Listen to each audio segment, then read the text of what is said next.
Hi, I'm Danny Pellegrino from the Everything Iconic podcast. And who doesn't love a classic burger from McDonald's? That's right. McDonald's classic burgers are hotter, juicier, and tastier than ever. The patties are cooked to juicy perfection. I love the cheese perfectly melted on top. I love the Big Mac that has a special sauce in every bite. I love the pillowy, soft, golden bun. So in the words of the Hamburglar, which I believe means grab McDonald's best burgers ever before Hamburglar does at a McDonald's near you. Life comes in waves. Give your skin a rest with Osea's newest innovation, Collagen Dream Night Cream. The first ever night cream clinically proven to reduce the effects of stress on skin. Collagen Dream Night Cream visibly improves lines, wrinkles, and signs of fatigue so you can wake up with a radiant complexion. Take your beauty sleep to the next level with clean vegan skincare from Osea. Get 10% off your first order site-wide with code DREAM at OseaMalibu.com.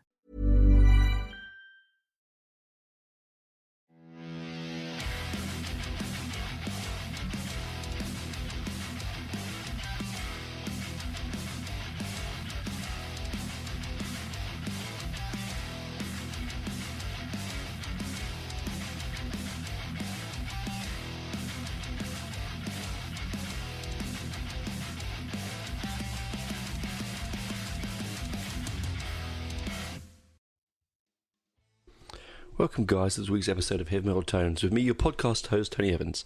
This week's one is a rather sombre affair compared to the comedy one last week. This is the anniversary of, it's been 6 years since Greg Lake passed away from pancreatic cancer. He was one of the founding members of King Crimson, the sort of one of the very first prog rock bands of the genre in the UK. He went on to record on Hall of the Crimson King, in the Court of the Crimson King, the first album, because he was a friend of Robert Fripp, the musical genius that is the backing of that band. And he'd been recording he'd been playing guitar since he was 7, and he wrote his first song at the age of 12, Oh Lucky Man, or Lucky Man, which is a brilliant song. We'll talk about that in a minute. He then left King Crimson to join Keith Emerson and Greg Palmer for ELP. Did I just say Greg Palmer? I think I said Greg Palmer, didn't I? Oh my God. Honestly, truly, some days it's Carl Palmer. Oh, I say Greg Palmer. You know, I was thinking Greg Lake when Greg was in my head. He's been in my head for a very long time, sadly. So that's why this episode is about that. So yes, he left King Crimson to form ELP, or Emerson, Lake and Palmer. Carl Palmer on drums, Keith Emerson on keyboards, and Greg Lake was a guitarist, singer, bass and bassist. Now, they're an important band for the fact, or he's an important musician for the fact that, from the age of sort of 12, he'd been writing his own music. So Lucky Man was the first thing he wrote on guitar, and that's on one of the that's on Brain Salad Surgery. I think I'll have to double check that. Anyway, so I'm a bit somber because I'm quite sad today because he sort of, you know by now, you listen to enough of my shows that I like a bit of prog, and I do, and I really do. It's sort of one of my passions in life. So I want some tea, 1 second, and tea is as well, of course. One moment. And he was such a gifted musician, born in Dorset. He was born in Dorset on the 10th of November 1947 in Poole in Dorset, which is a very nice part of southern England. It's a beautiful part of the world. If anyone gets a chance to go there to Dorset, I used to go there with school, on school holidays, school trips and stuff. It's really, really lovely. He was born Gregory Stewart Lake, and sadly he died of pancreatic cancer in 2016 on the 7th of December. So this episode will go out then. This is the reason I'm doing this. I know it's a heavy metal podcast, and I know I sort of veer off the path every now and again, but this is important for me because he's an important part of my musical DNA and the musical DNA of a lot of people, and so I thought it was just fair that we should pay tribute to him. Now, this isn't going to be a long podcast, guys. It's not going to go on for ages. I just really want to sort of talk about him first, why he's important, and then probably go on the other side we'll chat about some of the essential listening tracks from him and his solo career and his career with both Crimson and ELP. Now, most people remember him for I Believe in Father Christmas, and I don't know if you know, I love Christmas, and it's actually my favourite Christmas song. Not because it's Greg Lake, it's just one of my favourite Christmas songs, which we'll talk about, I said, on the other side. We'll get to that soon. Okay, now he'd also recorded with the greats we did 3 albums with Gary Moore. He's worked with, when Carl Palmer couldn't be on board, he reformed ELP, but it was with Cozy Powell. Was he looking for a P? I don't know. Maybe. At his age, he probably was always looking for a P, you know? Oh, sorry, Greggy. Now, numerous musicians have paid tribute to him, okay? And like Stephen Hackett, Rick Wakeman, Ringo Starr, John Wetton, Mike Opeth's Michael Archfeld. He's a big prog fan now. People love Opeth, don't they? And, you know, it's not a dirty word. Jethro Tull, Ian Anderson, you know, and so on.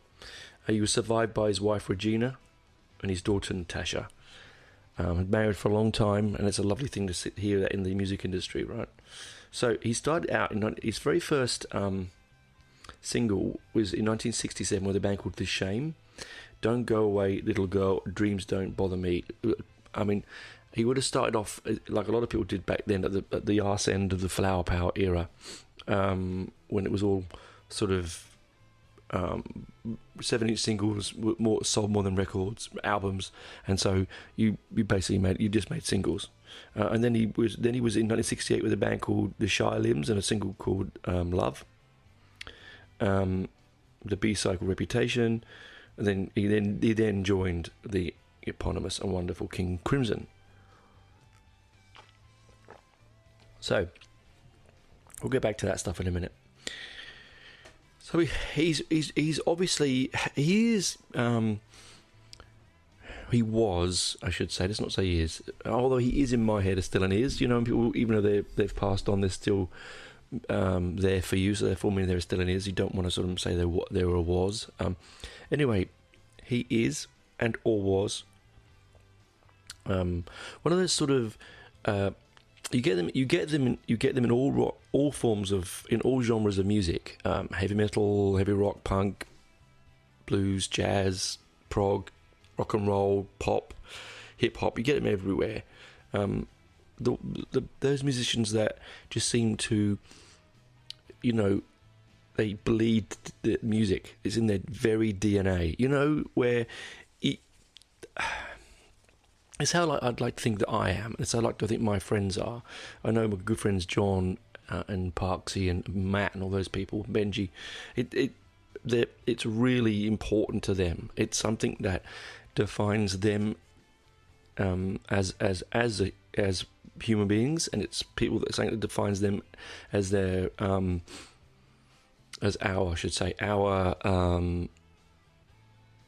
I don't know, how our visceral, our spirit, I think is the right word I'm trying to think of. And he's one of those ones, you know, you get musicians, you know, the ones, they're all around everywhere. They play a bit, don't really care too much. A bit, fiddle around a bit, play some notes. They're gifted enough to not even think about music. Whereas someone like Greg, he would have slept and shat. You know, that's what he would have done. He would have done everything when it comes to the tunes in his head and the notes in his fingers. And there are very few like Greg, very, very few that were of that era. Because, you know, think about, you know, I was listening to a good podcast, in fact, yesterday with the founding, with Francis Rossi from Status Quo, and he's the same era as Greg. In fact, born about the same year, I think. And he himself is exactly the same as Greg, because when you came out of post-war, and not so much now, because the life is, in most parts of the world, and in most times, and I'm not saying everyone, it's easier to live, and you've got more opportunities. You can change university degree at a drop of a hat. You can come out and go back in. You can learn new things. The internet is, there's a great word, one of my favourite words, which is autodidact. Now, an autodidact is probably about 90% of us now. 90% of us, I would say, are autodidacts. That's someone who learns on their own. And the internet creates a vast array of autodidactism.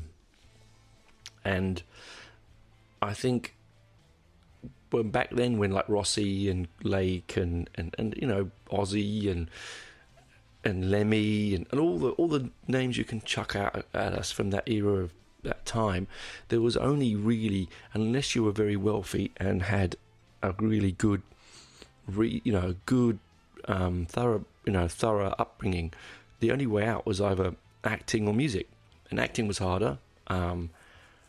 Whereas music, you could be on your own. You could pick a cheap guitar up from a second-hand store, like I did. I got my first guitar from the Oxfam shop, which is like the thrift shop in Golders Green. It had one pickup, and my brother wired in the second one for me. It was a Satellite. It's a very nice guitar. I wish I still had it. I loved that little thing. I knocked that thing around like it was going out of fashion. Now, you could do that on your own, and then if you felt, so inclined, and you had friends who were the same, you could create stuff together. And there is something about, that's why I love doing this podcast. It's one of the most meaningful things I've ever done in my life, this podcast, because it's a creativity. It's an outlet of creativity. Now, yes, I did go to art college, and yes, people look, Benji will have a laugh. We went to art college. How'd you get in? I found the door, that one. Look, so I was originally a painter and a sculptor, and creativity and music. I just like creativity in general, and I love writing as well now. For someone, and again, I'm dyslexic, so if people say to you can't do something, you can tell them to fuck off, because you can do anything you want, mate. And I'm not trying to be the best man you can be, motivational speaking. I'm not talking about that. I'm talking about where your limits are, and where you can go. And most of the time, it's endless.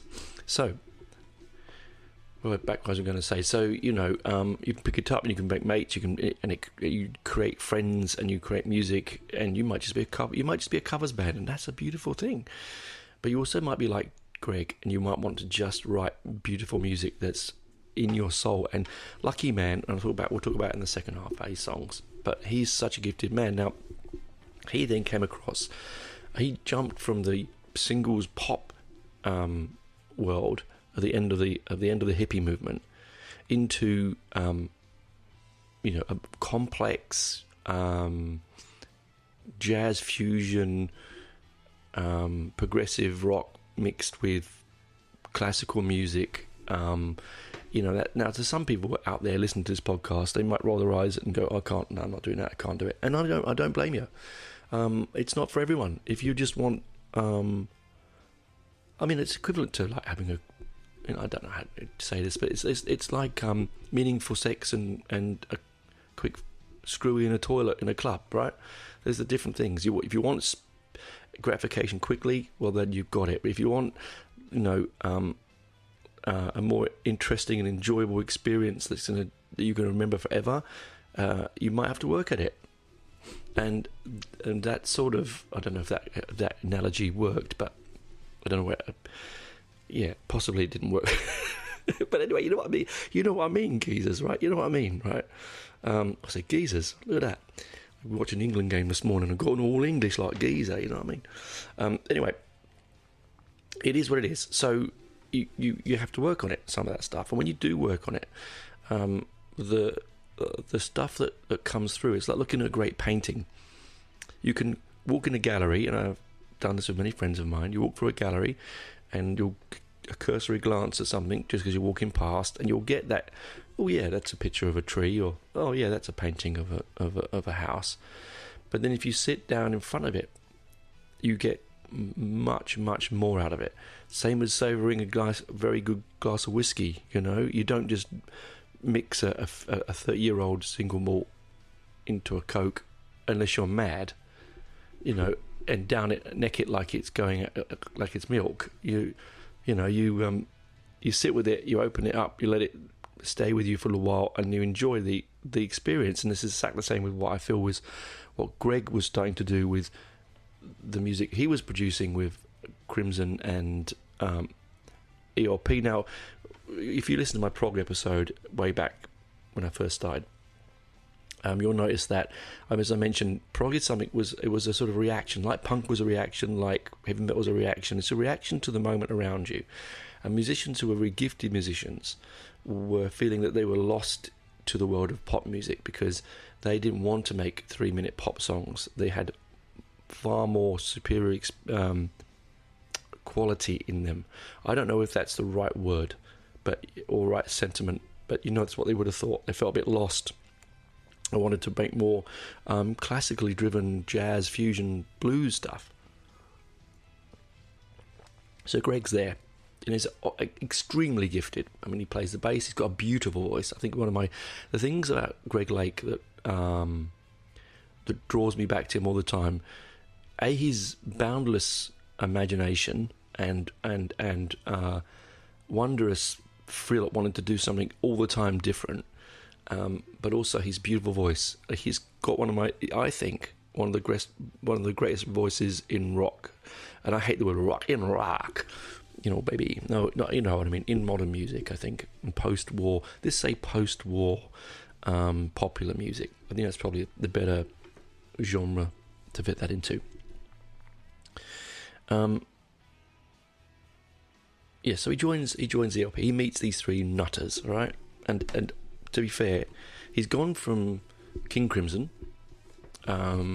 which, if anyone's ever listened to In the Court of the Crimson King, it is a wild ride. It is an absolutely crazy wild ride. Everyone knows the cover. As soon as you see it, you'll know it. I'll put a link to it in the description in the show notes if I get a chance. But it was a genre-defining album. Robert Fripp is a genius. He's an absolute genius. All right. Yes, he does that stuff. He's married to Toyah Willcox now and does that strange, crazy stuff in lockdown with her and whatever. I mean, whatever rocks your boat, man. I mean, if I was married to Toyah Willcox and she looked that good at her age, I don't think I'd be making videos. Well, not those kind of videos, anyway. She's a gorgeous. I've always loved Toyah. It's actually my oldest brother's favourite. One of my older brother's favourite singers, and we used to sit in his bedroom listening to Toyah all the time. I used to love the artwork. I just loved it. I love her punk attitude, her sexy little lisp. I just loved Toyah in general. But anyway, side note. It's with Robert Fripp, King Crimson, amazing album. Although, if I wanted to be honest, my favourite Crimson album is Red. That's just a side note. If you want to go and check it out and listen to it.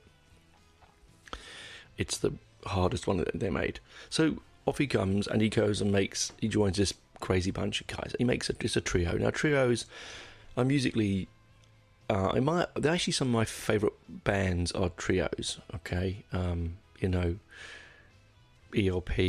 Motorhead. I don't think of others now. The Police. There's loads of them. Okay, so tight, very very tight bands, and. Keith Emerson on the keyboards. He passed away a little while ago now. He had a lot of pain. He took his own life. He was in a lot of pain. Sad story. But Keith Emerson, as keyboard players go, is what I would say, without a shadow of a doubt, one of the most dangerous musicians ever to have stood on a stage. And I don't mean dangerous as in they're going to shoot you or stab you or jump in the audience and smash you in the face or hit each other. No. That he's just the most musically dangerous man I've ever watched musically. I've never watched him live. I sadly never saw him live. But he had this danger, this craziness to him. He would play these, he would do fugues, and he would do sonatas, and he would take classical pieces of music and like Jerusalem and things, and like church music, and he would add these violent electrical sounds, because he was one of the first to use like the a Moog and mini Moog, sorry, and a Mellotron and a Leslie cabinet, and he just did some and organs and church organs, and like he span his organ around on the stage and pushed it off the edge of the stage. He would jab knives into he would use like he was a different kind of person. And I think then you look over your shoulder, and behind you you've got Carl Palmer on the drums, and he is, wow, Bill Bruford from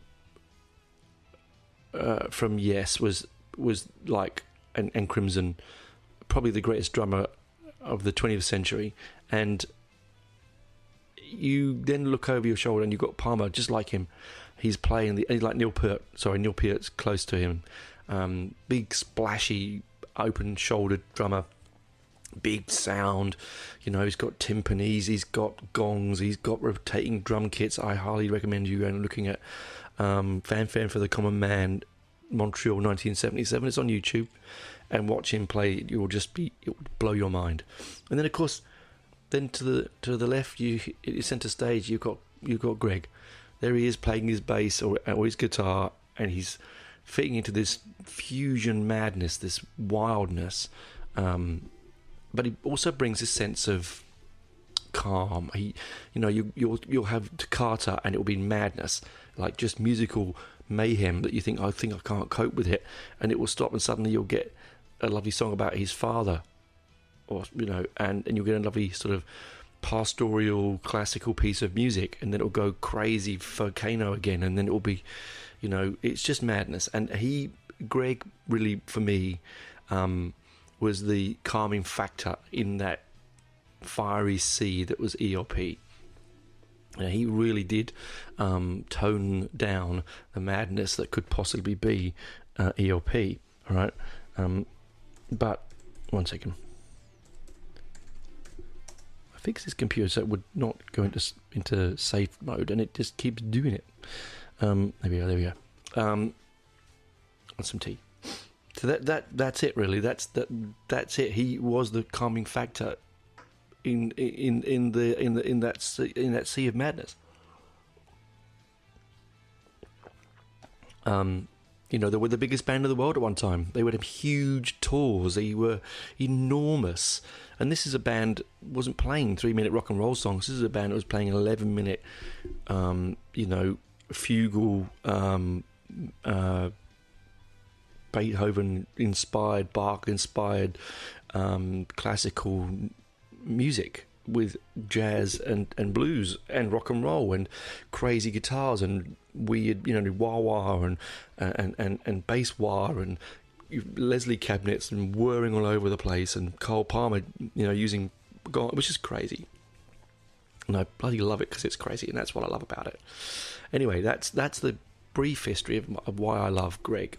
Okay, so we're going to now take a break. I'm going to get some more drink. We'll come back and talk the other side about. I'm just going to give you a quick rundown of the albums and songs that I would pick for you to listen to, if you don't know much about him, and then I'll let you go on your way and enjoy what is the history, the memory of a great man. And I'm going to spend my day listening to a memory of a great man. Anyway, I will talk to you on the other side, guys. Bye for now.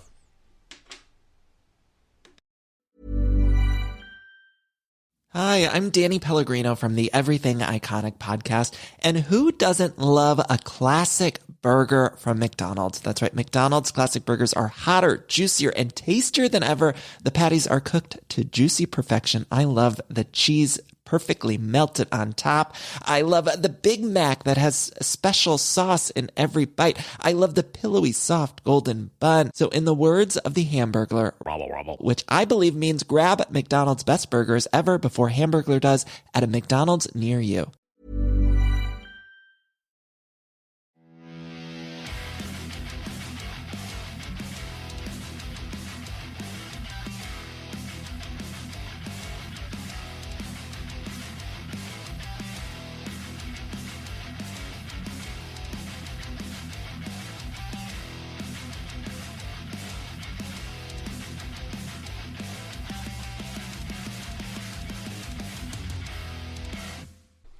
Welcome back, guys, to side 2, part 2 of the show, of the little bit of a tribute to Greg Lake, he of Emerson, Lake and Palmer, who passed away 2016 on this day, December the 7th, from pancreatic cancer. If you haven't been listening to the first half, that's weird. But the second half is just basically, I'm just going to talk about his albums and the singles and the songs I recommend. But let's just quickly go on do a quick rundown of his career, so you can basically get an idea.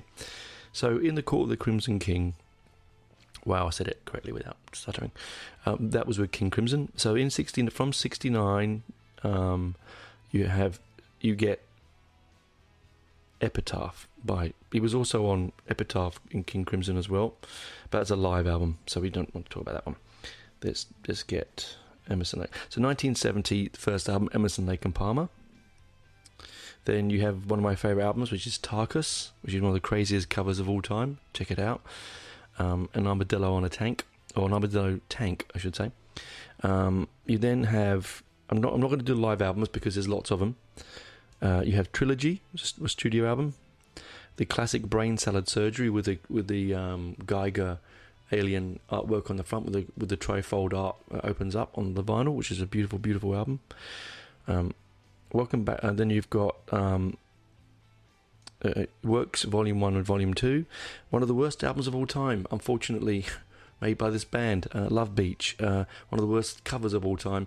I wouldn't ever go near it, but I don't want to take you that route. It's just a bad album. And then we look at. Then he did in 1981. He did Greg Lake, which is his first studio album with Gary Moore. And then he did a really weird one with Gary Moore as well, called King Biscuit Flower Hour presents Greg Lake in concert. It's a very strange one. And then Manoeuvres, which is another great album with Gary Moore. And that was in 83. Then 86, he produced Emerson, Lake and Powell, as I talked about before. It was a studio album with Cozy Powell. Not quite the same drummer as Carl Palmer, but, he's got that splashiness. And really, there isn't much more after that. Much more after that, he spent most of his time. He did a couple. He did Ride the Tiger with Jeff Downes.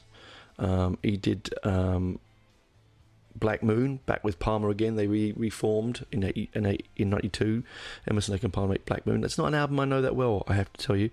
And then after that, you got another Palmer album, which I quite like, In the Hot Seat, which is 94.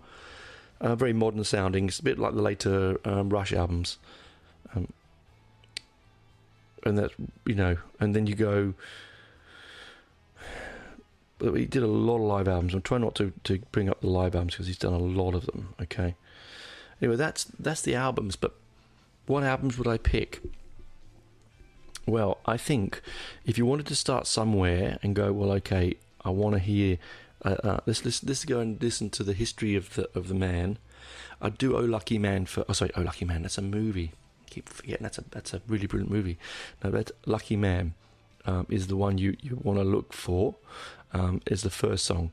Now it's not typical crazy in your face prog music because he wrote it when he was 12, and that genre did not exist then. It's just a beautiful lyric, and it was recorded with a Moog synthesizer for the solo. It's from their first album. I would say I thought it was from Brain Salad Surgery. I was wrong. Sorry, it's from their Emerson, Lake and Palmer, the first album from 1970. The single itself reached number 20 in the Netherlands. It did well okay in the States as well and Australia. It's it was got a B-side of Knife Edge, which people really like. People love that song. I'm more of the Lucky Man. And they put it under as a folk rock song. Do I think it's a folk rock song? Yeah, it probably is actually. It's the first song he recorded because he learned D, A minor, E minor, and G. He wrote the entire song in those 4 chords, and it's beautiful. It shows the genius. If a 12-year-old could write Lucky Man, and I really, really urge you to listen to it, you're going to find it beautiful and moving. And it sort of tail ends his career, actually, I think, because the next one I want to talk about is I Believe in Father Christmas. Now, very apt for this time of year. All right, very apt. It's a great Christmas song. It was never really on an album. It was on Works Volume 2. It's not really an album as such, it's sort of bits and pieces, but it's such an anti-Christmas song, but a pro-Christmas song at the same time. If anyone saw my Facebook page about the other day, I posted about it the other day, because I always put up on the 1st of December every year. It's got a beautiful guitar refrain in the middle. I think it's a 12-string. I'm not quite sure. It's just gorgeous. And it's about the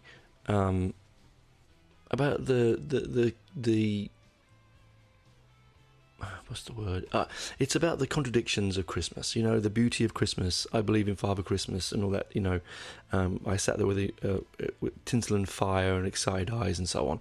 And then it also talks about war at Christmas and how we all wake up Christmas morning, look for our presents, eat our turkey or whatever you choose to eat, stuff ourselves with chocolates, fruit, oranges, and nuts, and watch the Queen.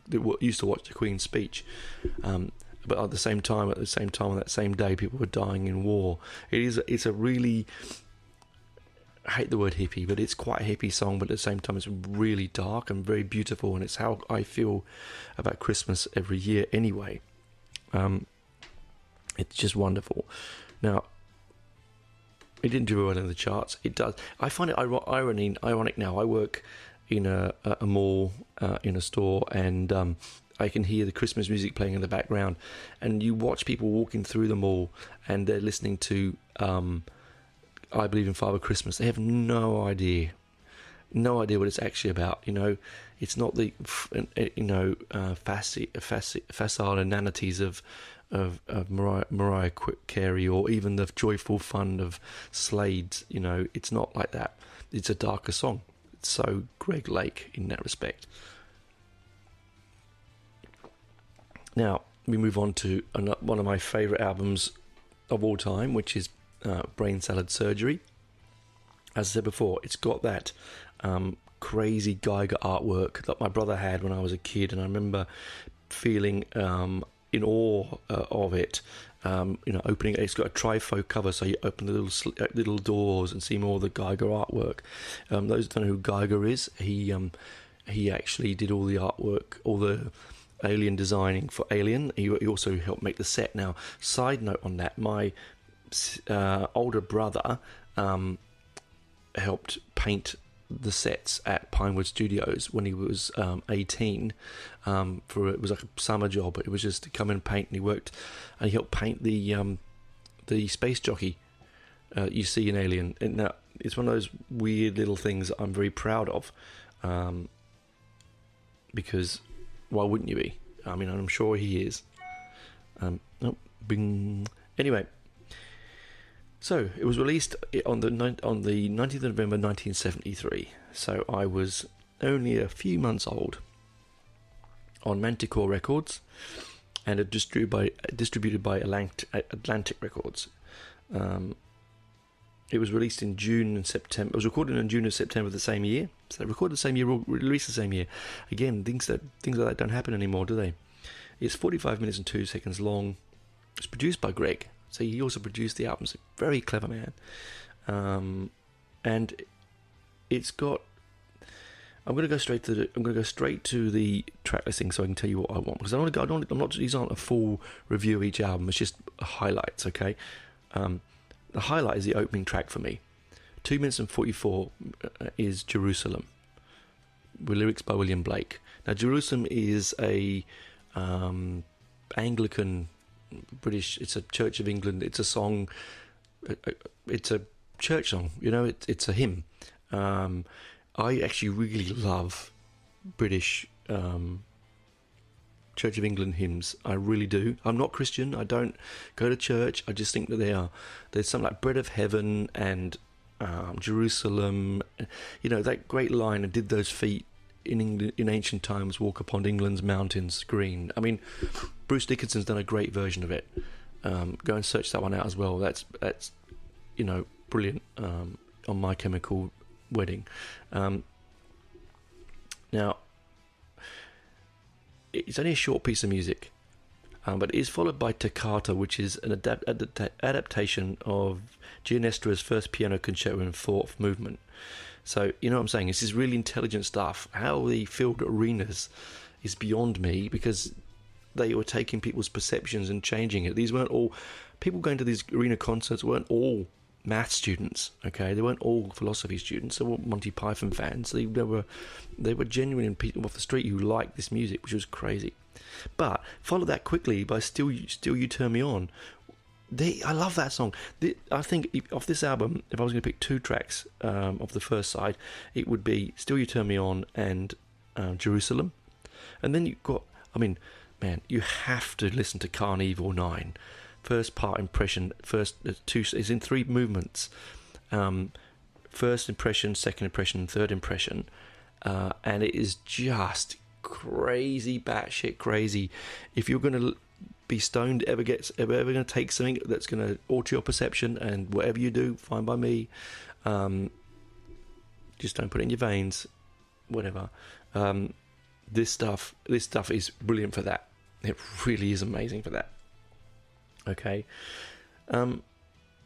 now that's that album.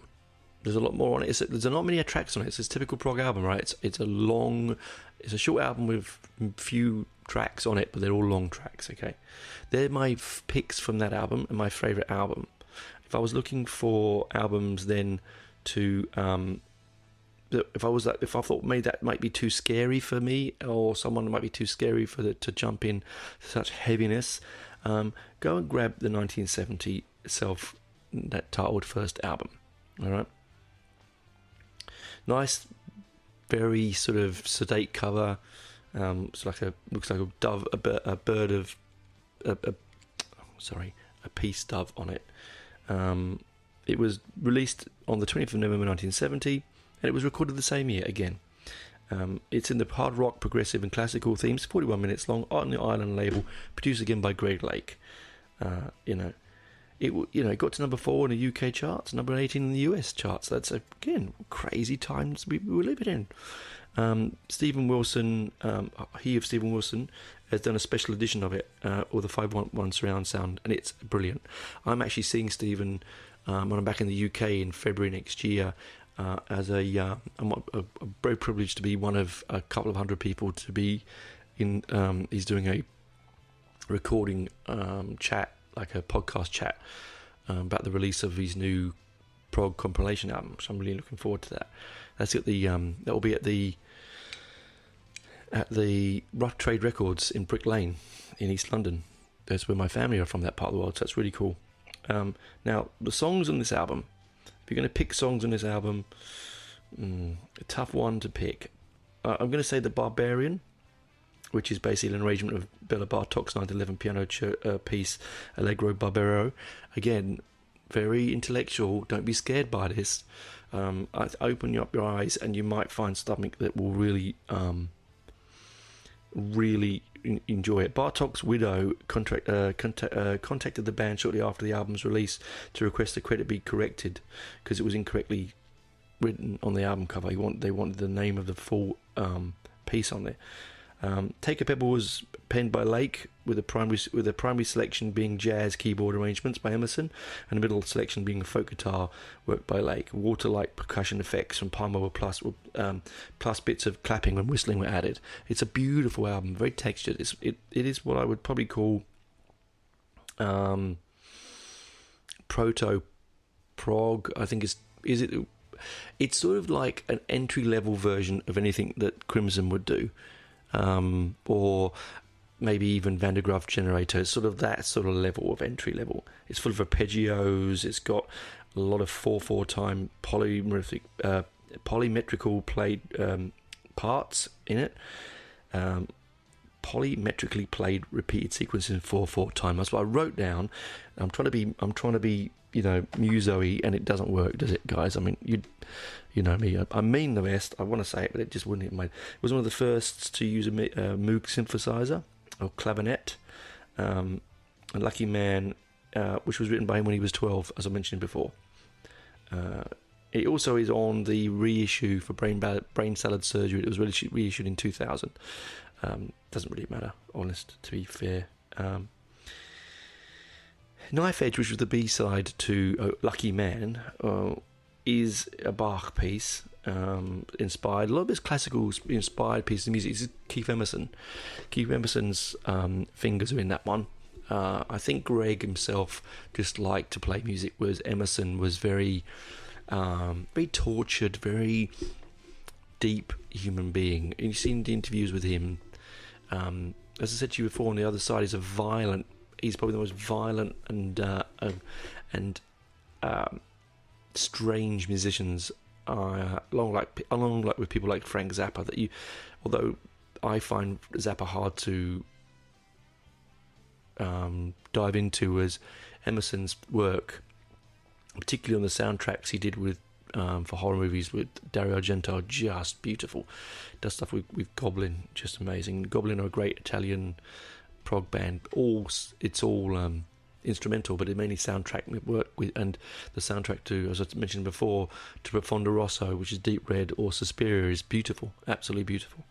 And so I mean, there's an obligatory drum solo from Palmer on the album, and you've got Promenade, which again is another classically piece of music, inspired music.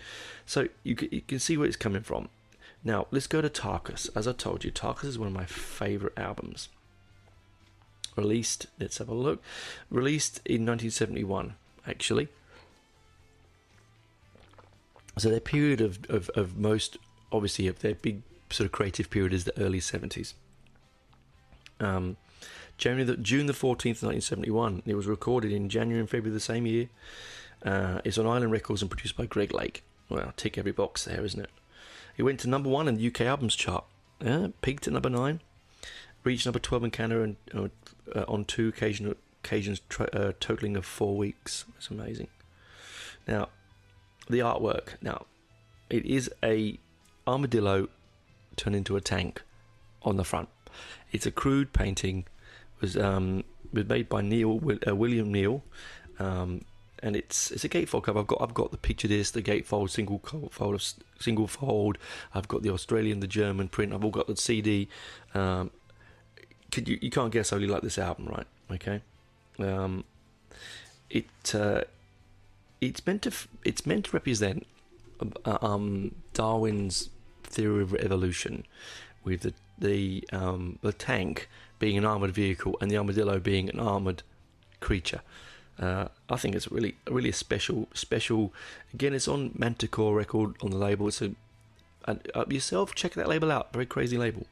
Very crazy label. Track listing on this album: Tarkus, Eruption, but it was by Keith Moon and Emerson. It's 20 minutes and 57 seconds long. It is a suite of music. Don't put this on and go and think you're going to go and make a cup of tea and walk around the house. Like people do when they take LSD, they take it like my brother used to do. They sat there and they didn't go anywhere. They were the chair. This is the same with this piece of music. You put this on your record deck, as you should do, on the vinyl. Put the needle in the groove. Sit back and let that wash over you. It's a special piece of music. All right. And it's followed by Stones of Years, Iconoclast. I love that. It's just wow. If you were just to put that on a single, it's not a single kind of song, but a track, but it's a fantastic piece of music. 1 minute 16. It will blow you away. To be honest with you, it will just blow you away. And then you've got things like Manticore and Battlefield and Aquatarkus. Unlike a lot of prog rock albums, you'll find that Emerson, Lake and Palmer never really were looking to try and write a concept album. I think this is as close to the concept albums you're going to get. But I can't really... I mean, apart from the connection with Darwin, I don't really see it. It's one of the hardest albums they did, rock and roll wise. I think it's crazy. It's horrible to think it might be lost to time if we don't keep listening to it, because it is a preciously crazy album. Now let's move away. Oh, yeah, okay, you got Trilogy. Now people love Trilogy. Okay, I like Trilogy. The artwork's good. It's got 3 of them painted on the front. It was released on the 3rd of July 1972. Recorded the same year. Greg Lake produced. Island label. Now the tracks on it: The Endless Enigma, Fugue, Endless Enigma Part 2, From the Beginning, and Hoedown. They're all long songs, okay? Actually, no, they're not. Sorry. It's actually a short album. It's only 22 minutes on one side, and it's 22 minutes on the other. So it's not a lot. I wouldn't call it a long song, but it's there. You do get a fantastic version of the Bolero on the fading track, 8 minutes and 8 seconds long on the B-side. For me, For the Beginning is probably the one. From the Beginning is one I like to listen to on the album if I'm going to switch through those songs. There is a brilliant track which I want to which I'm going to talk to you about now, which is actually my favourite of the individual songs of an album, and Benny the Bouncer from Brain Salad Surgery. It's on the deluxe print. It's just after Still You Turn Me On and just before Carnival 9, First Impression. It is I mentioned this a few weeks ago. Every band has its Sgt. Pepper moment, and this is their Sgt. Pepper moment for me. And it's so like Maxwell's Silverhammer. It's so crazy. It's so off the wall and nutsoid, and it's so like. It's trying to be like a comic. It's like he's playing a comic character like as a bouncer. It's like the Genesis song. It's like when Peter Gabriel does all the voices in on Battle of Epping Forest. It's just like that. It's odd and wonderful, and it makes me smile. Right. So moving on from ELP. So he's done his ELP years. He's now moving these solo albums. Okay. Now, this is where I think you guys might want to dabble your toes into his work, because it's more accessible if you're really worried about trying something a little bit too in your face. His first album, which I love and I've got on vinyl, and I bought it recently, another copy of it, a picture disc. This is Greg Lake's first album, just called Greg Lake, with Gary Moore. It is, I think, it's got a rather boring cover, to be honest with you, but released on the 25th of September 1981. It's hard rock, 43 minutes. Greg Lake produced it with Alex Grube on Chrysalis Records. Now, it has Nuclear Attack. If anyone knows Gary Moore's played Nuclear Attack quite a few times, and a lot of his live stuff, and on his I think he's re-recorded it as well separately. But it's a Gary Moore solo all over. It is a Gary Moore solo to the 10th degree, and it even has a great solo in there mixed with Greg Lake. It's fast, it's heavy, it's hard rock, it's fun, it's so non-prog, it's wonderful. It is a complete contradiction to what he played for so many years back in the 70s. It is, so I think, do that, grab that. If you want to try something a little bit lighthearted, if you want like Greg Lake Light, then I'd go and get that particular album and that particular song. Maneuvers.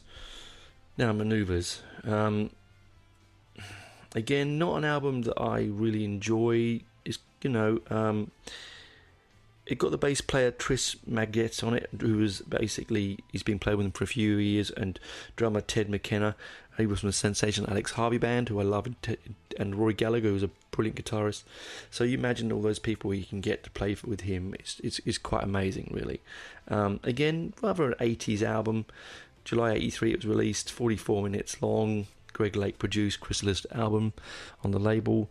Nothing, I wouldn't say that I enjoy it as much as it's more pop flavoured, progressive sound, resembling that of Asia, basically. So if you like Asia and you want to listen to something like that, then that's probably where you want to go. It's got Ringo, he sort of collaborated with Ringo Starr and his all-star band and The Who and Ian Anderson, and at this particular time he did a benefiting tour for the Teenage Cancer Trust on this particular tour. He raised a lot of money and did a lot of hard work for the National Centre of Missing and Exploited Children. So when you bought his albums, particularly that particular album, the money went towards that. That's pretty amazing, really. Now, track-wise, off of it, I'm going to say Haunted is my favourite, which is towards the end of the second side. It's You've Got to Believe, that's another great one. It's very positive. Because he was very religious, was Greg. Very pious, I think is the word, and so he always had a lot of positive feelings in his music. That's probably why there's a lot of church style music in his music as well. Of course, you then move on to Emerson, Lake and Powell. Again, I have this album on CD, and I don't remember the last time I played it. Which is a crying shame, because Cozy Powell said before is one of the greatest drummers I've ever seen live, and one of the greatest drummers who ever lived. And of course we've got Greg Lake and Keith Emerson on the same album, right? It was released in 26th of May 1986, recorded in 85-86, produced by Greg Lake, 42 minutes long, and on the Polydor label.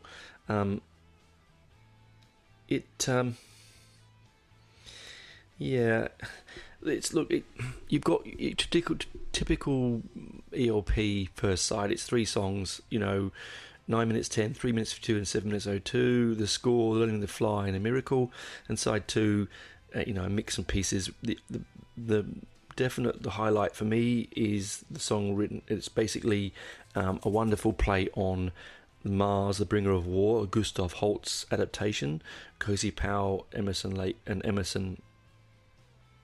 Lake wrote the piece of music, but didn't write the music. Gustav Holst wrote the music, but they reinterpreted it, and it's one of my favourite pieces. When I was a kid, we used to sit down in assembly, Park Road Primary School in Hendon, and we would listen to, teachers always made us listen to one of the suites from Holst's The Planets, and Mars was always one of my favourite ones. Because it was so dramatic and so powerful, and all dramatic, but it was just like incredibly more dramatic with the timpani and everything. So yeah, look, I might revisit that now in memory of the great man, but not something that I really tend to go over. So I will leave it at that one there, honestly. So you go and look in your catalogue. So my favourite ones, picks for me, as I said, Lucky Man, Jerusalem, Aquitarchus, that's another great one. I mean, there's so many of them. But if you want to start entry level and get yourself used to his stuff, try his 3 solo albums. They're easy to get. They're all on Spotify. You can buy them cheaply these days on CD. The vinyls aren't hard to get hold of if you want to do it that way. You can watch them on YouTube. It does have Gary Moore and Cozy Powell in there, so you've got familiar faces for you heavy metal nutters that are going, Tony, why do you keep talking about this prog stuff? But it's just because it coincides today with the anniversary of his passing. So I'm going to leave it at that now, guys, because I'm going to go and in fact, yes, I'm going to go and I think I'm going to put on my stereo loudly, annoy my neighbours, and play Tarkus, I think, followed by Brain Salad Surgery, and then if I feel crazy enough, it feels so crazy, you English people so crazy, I'm going to put on some I might put on Trilogy. Well, you know what, I might even do Emerson, Lake and Powell. Why not? Come on. Let's step out a bit and be out of our comfort zones and play something. You know, because a lot of the time with bands that are very important to you, when they change a member and then change... Like, the only band that's ever really happened to me that I really adored was when Yes became Anderson, Bruford, Wakeman and Howe. What a mouthful, eh? Because it couldn't be called Yes. And that album is one of my favourite albums of all time. It has a brother of mine, long lost brother of mine, on it. I haven't seen my older brother Ronald for 31 years. Could it be 31? No, more than 31. Sorry, I apologise. I was 11. 38 years. And so for me, when I listen to that song, it brings back very big emotions. But as I said, I'm wandering off sidetrack here. Go and enjoy the albums. God bless you, Greg. I hope that they're playing up there with your heroes. I'll be up there with Keith now, banging out some heavy, heavy tunes, and annoying all those rock and roll stars that don't understand you and your immense passion for music in every way it plays. So I actually feel quite teary now thinking about it. So I'm going to go now. So I'll talk to you next week. Oh, by the way, while I've got you, sorry, quickly. So Christmas week, so from I think it's the 19th to Boxing Day, I won't be doing a show, my full-length show. I'm going to do 7 10-minute shows like I did last year. It'll be called Heavy Metal Tones Adventure, the play on word Advent, see? And it will be a rundown of my top albums, singles and events, maybe gigs as well, of the year just gone. I usually do something like that on New Year's Eve, but I thought this will be more apt because I think New Year's is a Sunday, so it means the episode I do goes afterwards. I might still do that, but let's do this. I'm going to do my rundown of 2022. So 7 10-minute or so minute hour shows, which will launch daily. Into whatever medium you're listening to. Also, while I've got you guys, I'm getting really good numbers, brilliant feedback, but could I please get someone out there? I'd love you to jump into Spotify in your app at the top where you've got the little cog wheel, click on there and hit the stars and give me some stars, because the more stars I get, like 5 stars, 4 stars, it doesn't even matter if it's 1 star, I don't care if I've really pissed you off. The more interaction I get, the more people listen to my show, and the more the wider this wonderful medium of ours can be spread. So that's enough of me of a shameless advertising and whoring for like me, please like me. Anyway, that's that for this week. Go and listen to some fantastic, intelligent and interesting music, and do come to my page and let me know. Come to Heavy Metal Tones Facebook page and let me know what you think of it. Anyway, bye for now. Bye guys.